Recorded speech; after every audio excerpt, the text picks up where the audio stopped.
We have heard this before that good and evil both reside within us. We shift from animalistic tendencies from one hand to positive humanistic tendencies in a moment. At a moment, we could have had a heart with reason and compassion. At another, it could be of hate, anger, and regret.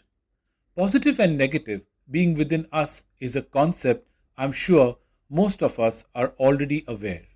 Nothing new about that. But when we dig deeper in this rather simple concept, there are a few whys and whats to answer.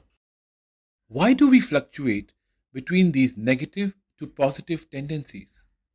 Why can't it be just one or the other consistently driving our actions? What drives us to do things we know we shouldn't? Why do we regret after having done them? Why, even after regretting, we do them again and again? Like those seeking answers, I too wanted to understand this typical human behavior.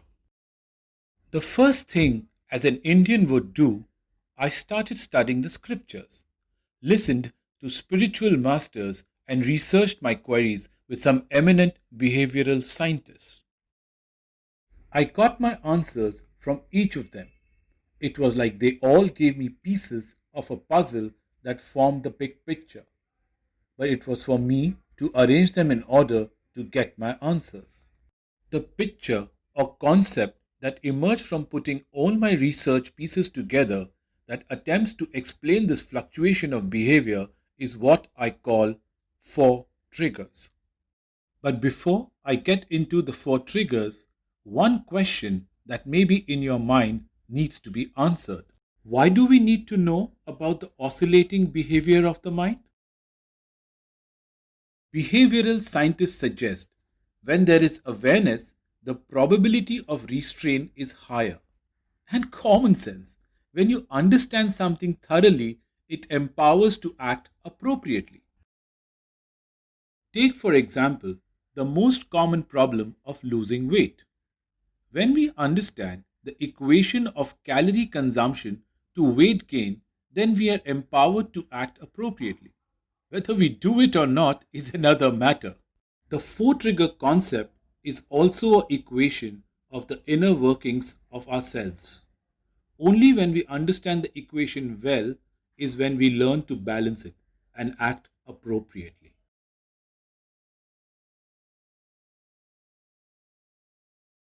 The first trigger is impulse.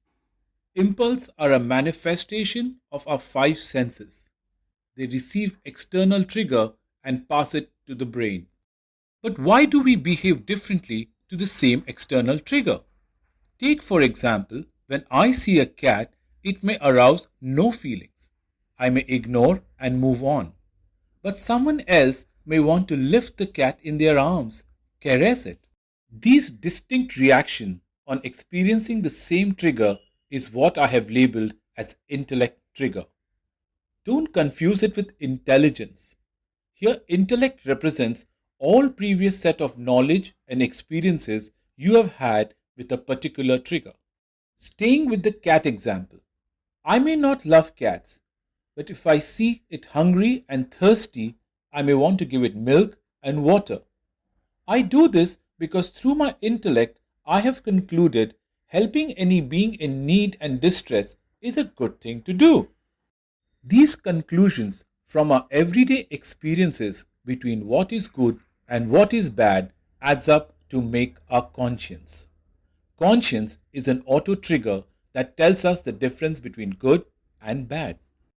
Finally, there are some behavior which are neither directed by our intellect nor conscience. They are something we are born with. Some people are outspoken, some are shy, and so on. This inborn nature, personality of each individual is what I call innate self, our fourth trigger.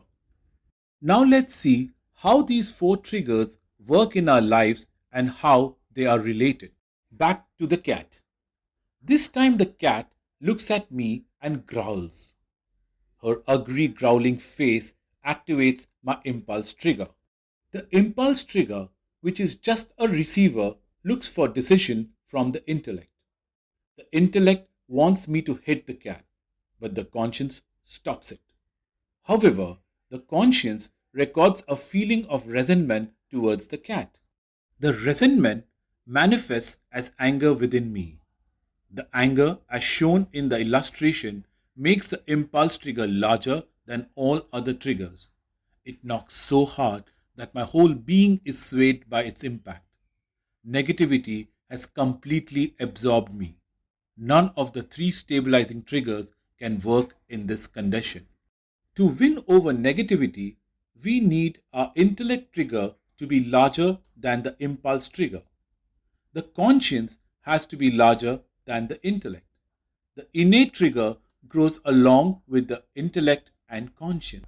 How to make intellect and conscience triggers large to win over negative impulses is what I attempt to teach in the Victory workshop.